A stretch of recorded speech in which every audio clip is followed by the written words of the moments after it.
Kopi Papua telah menjadi primadona masyarakat Indonesia maupun masyarakat internasional. Berbagai event dikemas demi memperkenalkan kopi di Papua. Semua kalangan, baik anak-anak, orang dewasa hingga orang tua, kini dengan leluasa dapat menikmati kopi. Peluang ini pula dilirik pelaku UMKM untuk memasarkan kopi di Papua. Salah satu pengusaha yang tertarik ke dunia bisnis kopi adalah Yafet Wetipo. Ia meninggalkan profesinya sebagai dosen dan merintis usaha kopi sejak 2018. Iya, jadi bisnis ini saya awalnya coba-coba tuh sekitar 2014, terus di 2018 itu saya masuk ke profesional dalam arti sudah bisa belajar untuk rasa kopi, terus belajar untuk biji kopi yang bagus, yang kurang bagus, kita bisa pisahkan seperti apa, atau biasa orang bilang sortir. Jadi mulai fokus full itu di 2018 sampai dengan saat ini. Bisnis kopi ini sebenarnya saya mulai karena saya melihat saya ingin sebenarnya membantu ekonomi dari saya punya masyarakat atau saya punya orang-orang. Salah satu yang saya bisa bantu ekonomi mereka lewat saya beli kopi mereka dan saya jual begitu. Pemuda yang sudah mengantongi sertifikat roaster di Papua ini melihat besar peluang untuk menjadi pengusaha kopi di tanah Papua, seiring banyak peminatnya dari dalam maupun luar negeri.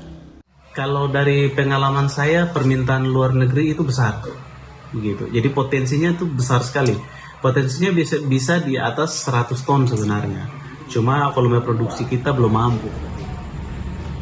Kalau kopi marketnya hampir seluruh Indonesia itu sudah kami jual baik online maupun offline. Terus kami juga sempat ekspor ke Singapura dan Jepang saat ini. Salah satu juga kami, baru 2 itu, sekarang kami ada berusaha untuk masuk market Europe atau ke Belanda, tapi belum, masih sementara proses. Itu continue kan? Continue atau berlanjut? Kalau Singapura 2 kali, kalau Jepang continue. Continue ini ada kami lagi siapkan untuk pengiriman yang kedua. Tak hanya Yafet, beberapa kendala yang dihadapi hampir semua pengusaha kopi adalah ketersediaan biji kopi dengan kualitas yang sama, hingga pengetahuan pengelolaan tanaman kopi hingga pasca panennya. Itu di sana cuacanya berubah, jadi saat penjemuran itu pasti beda-beda begitu. Terus proses dari satu petani dengan petani lain, pengetahuan proses pasca panennya setelah panen itu berbeda-beda. Itu yang membuat rasa kopi petani yang satu dengan yang satu beda. Terus bentangan jarak, jadi jarak dari kebun atau kampung sampai mereka sampai ke ibu kota kabupaten atau tempat yang bisa akses dengan mobil untuk dibawa ke Wamena itu sangat jauh gitu. Itu kendala-kendala yang sebenarnya. Dan yang berikut adalah kendala teknologi, alat proses begitu. Itu yang jadi jika permintaannya besar itu kami bukan sangat susah sebenarnya sih, susah untuk mengumpulkan kopi yang dengan kualitas yang sama seperti itu, sesuai dengan permintaan dari pembeli. Untuk mengatasi itu, Yafet berharap peran serta semua pihak dari pemerintah hingga swasta dan masyarakat untuk mencari solusi bagi para petani kopi. Saat ini sih kami memang lagi bekerja sama dengan Bank Indonesia untuk pemberian bantuan ke petani-petani.